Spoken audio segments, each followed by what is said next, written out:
Why are so many people fascinated by this talented artist, James Cook?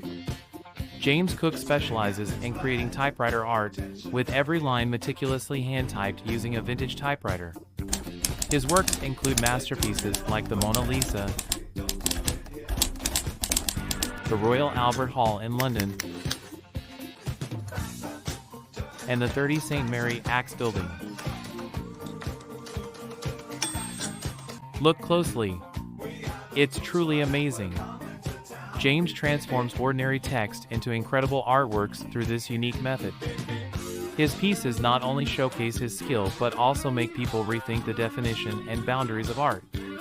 What do you think of James's typewriter art? Do you think his work deserves to be displayed in museums?